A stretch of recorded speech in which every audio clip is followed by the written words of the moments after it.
tarde, alunos do 7º ano, tudo bom com vocês? Estamos aqui para mais uma aula de literatura e hoje nós estaremos dando continuidade ao estudo das escolas literárias brasileiras, tá bom? Hoje nós iremos estudar sobre o pré-modernismo. O pré-modernismo foi um movimento literário que ele não foi meio que uma escola literária. Por quê? Porque o pré-modernismo ele foi o período de transição, justamente entre o simbolismo e o modernismo, que será a nossa próxima escola literária a ser estudada, tá certo? Mas no pré-modernismo nós já iremos reconhecer alguns autores brasileiros essenciais para a literatura brasileira, inclusive um deles é o Monteiro Lobato, tá bom? No pré-modernismo nós iremos estudar as características do pré-modernismo, o contexto histórico, principais características, autores brasileiros pré-modernistas e algumas de suas obras, tá bom? Nós iremos começar sobre o que foi, onde e como surgiu o pré-modernismo, tá bom? O pré-modernismo foi um período de intensa movimentação literária que marcou a transição entre o simbolismo e o modernismo. Tá? Caracteriza-se pelas produções desde o início do século até a Semana da Arte Moderna em 1922. A Semana da Arte Moderna foi um movimento que deu início à escola literária do modernismo. Então, esse tempo, né, que se ocorreu aí até a Semana da Arte Moderna é considerado de pré-modernismo, que foi esse movimento que veio aí justamente após o simbolismo e antes do modernismo, tá bom? Mas o modernismo, ele se inicia mesmo na Semana da Arte Moderna em 1922. Para muitos estudiosos, esse período não deve ser considerado uma escola literária, uma vez que apresenta inúmeras produções artísticas e literárias distintas, porque eles não tinham uma característica só, era meio que um misto de várias obras literárias, tá? Em outras palavras, ele reúne um sincretismo estético, que é então muito preocupado com a beleza em si das suas obras, tá? Com presenças de características neorrealistas, neoparnasianas e neossimbolistas. Então isso quer dizer o quê? Por que ela não é considerada uma escola literária de fato, né, o pré-modernismo? Porque justamente ele junta algumas características do realismo, do parnasianismo e do simbolismo, tá certo?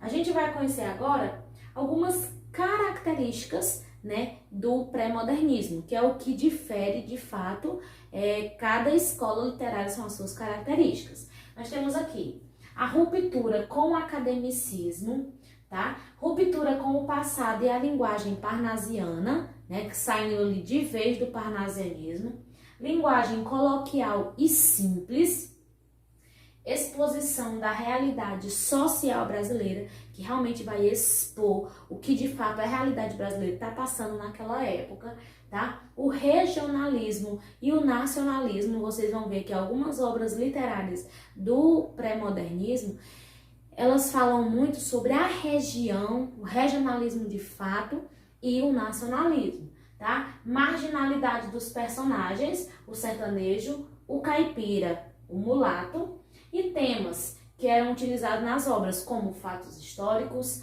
políticos, econômicos e sociais.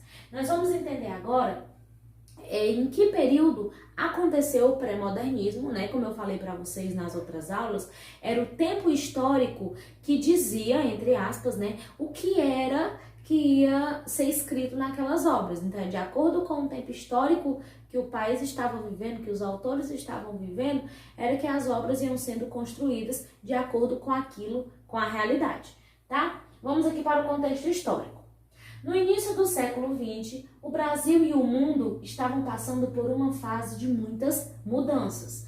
Podemos destacar a transição da República da Espada para a República Velha, cuja política do café com leite concentrou o poder nas mãos das oligarquias paulistas e mineiras. Então a gente estava vendo aí uma transição muito forte, né, de uma república para outra. Foi nesse panorama que o regionalismo brasileiro começa a se expandir na virada do século, sendo enfatizado por diversos conflitos que surgiram entre a classe dominante e a classe dominada, principalmente na região Nordeste, tá bom? Vai ter muita, nessa época aí estava acontecendo muita intriga, principalmente entre os ricos e os pobres, né? Que era essa classe dominante e a classe que era dominada. Assim, além da política do café com leite, inúmeras revoltas iam surgindo, tais como a revolta da vacina, a revolta da chibata, a revolta da armada, a revolta de Canudos e etc. Vamos dar continuidade ao contexto histórico. Diante disso, os artistas do momento gradualmente foram se voltando para a realidade brasileira e assim buscando uma linguagem mais simples e coloquial, o que resultou na produção de diversas obras de caráter social. Então, como a parte mais pobre estava sofrendo muito com isso, então os autores começaram a demonstrar exatamente o que a classe dominada estava passando naquela época, tá? Na Europa, os movimentos artísticos de vanguardas, o expressionismo, o cubismo, o futurismo, o dadaísmo e o surrealismo já avançavam a mostrar uma postura inovadora. Eles anunciavam esse novo mundo em transição e que se consolidaria aqui no Brasil com o movimento modernista em 1922, que foi justamente a Semana da Arte Moderna.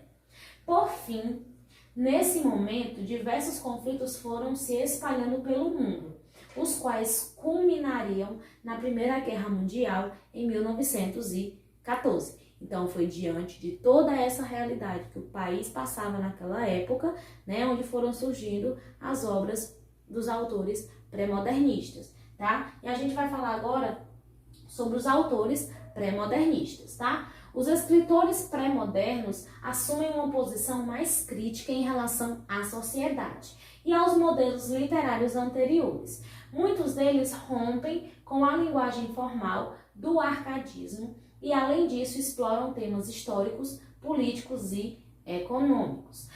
Os pré-modernistas que se destacaram na prosa foram, no caso aqui do pré-modernismo, né, a gente vai ouvir falar melhor, né, a gente vai ouvir falar muito de autores que escreveram prosas, não foram a poesia. Nós vamos sair um pouco aí da poesia e vamos focar mais um pouco na prosa. Aí nós temos o Euclides da Cunha, certo? Nós temos o Graça Aranha, Monteiro Lobato, que é conhecido por todos os brasileiros até os dias atuais, e vocês conhecem também, ele era um autor pré-modernista, tá? E Lima Barreto. Já na poesia, merece destaque o poeta paraibano Augusto dos Anjos. Esse nome é muito familiar, né? Porque Augusto dos Anjos, ele também tinha um pezinho simbolista, tá certo? Mas ele também participou do pré-modernismo.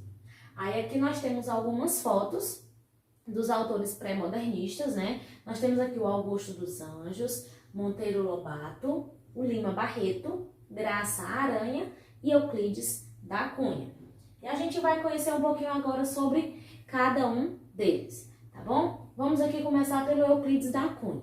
Euclides Rodrigues da Cunha foi um escritor, poeta, ensaísta, jornalista, historiador e sociólogo, geógrafo, poeta e engenheiro. Então, ele era multifacetado, ele fez várias coisas, né? Ocupou a cadeira número 7 na Academia Brasileira de Letras de 1903 a 1906. Ele publicou Os Sertões, Campanha de Canudos, em 1902, a qual é dividida em 3 partes: a terra, o homem e a luta. Essa obra regionalista retrata a vida do sertanejo, então a gente já pode perceber aí o regionalismo, né, uma característica do pré-modernismo. Publicou também A Guerra de Canudos, que eu tenho certeza que vocês já ouviram falar, no interior da Bahia. A gente vai conhecer agora um pouco sobre o Graça Aranha. José Pereira da Graça Aranha foi um escritor escritor diplomata maranhense e um dos fundadores da Academia Brasileira de Letras e organizador da Semana da Arte Moderna no ano de 1922. Sua obra que merece destaque é Canaã, publicada em 1902. Ela aborda sobre a migração alemã no estado do Espírito Santo. Outras obras que merecem destaque são Malas Arte, que virou até um filme, tá certo? Essa obra baseada na obra de Euclides da Cunha, A Estética da Vida e Espírito Moderno. A gente vai agora para o grande Monteiro Lobato, né? José Bento Renato Monteiro Lobato foi um escritor, foi editor, ensaísta e também um tradutor brasileiro. Um dos mais influentes escritores do século XX, Monteiro Lobato ficou conhecido por suas obras infantis e de caráter educativo, tá? Como, por exemplo, a série de livros do Sítio do Pica-Pau Amarelo. Quem não conhece o Sítio do Pica-Pau Amarelo, não é mesmo? Em 1918, publica Urepês, uma coletânea regionalista de contos e crônicas. Já em 1919, publica Cidades Mortas, livros de contos que retrata a queda do ciclo do café, tá? A gente vai agora para o Lima Barreto, né? Afonso Henrique de Lima Barreto, conhecido como Lima Barreto, foi um escritor e jornalista brasileiro, autor de uma obra crítica vinculada a temas sociais. O escritor rompe com o nacionalista ufanista, aquele amor doentio pela pátria, e faz críticas ao positivismo. Sua obra que merece destaque é O Triste Fim, de Policarpo Quaresma. Essa obra é de grande sucesso na literatura brasileira, tá certo? Escrita numa linguagem coloquial. Nela, o autor faz crítica à sociedade urbana na época. Vocês perceberam que a maioria desses autores pré-modernistas, eles falam muito nas suas obras sobre críticas, não é? Porque era exatamente o que estava acontecendo na época. E, por fim, nós iremos falar sobre o Augusto dos Anjos, né? Apesar de ser considerado um simbolista, o poeta Augusto dos Anjos teve grande destaque no período pré-moderno. Conhecido como o poeta da morte, pelos temas inquietantes e sombrios explorados, ele ocupou a cadeira de número 1 na Academia Paraibana de Letras, certo? Sua única obra publicada em vida, Eu, que é o nome da obra dele, né? Reúne diversos poemas que chocam pelos temas, pela agressividade, pelo uso de uma linguagem coloquial e cotidiana, bem como o de palavras consideradas antipoéticas. Então, esse foi o nosso estudo sobre o pré-modernismo, né?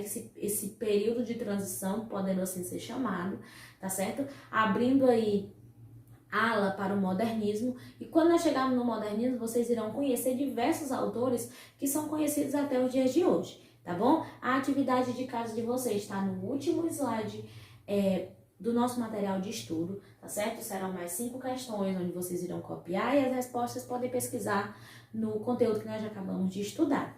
Vale lembrar que essas atividades ajudam, né, no estudo para a prova. Tá certo? Então, essa foi a nossa aula de hoje. Espero que vocês tenham entendido. Façam as atividades e, se Deus quiser, a gente se vê na próxima aula. Tchau!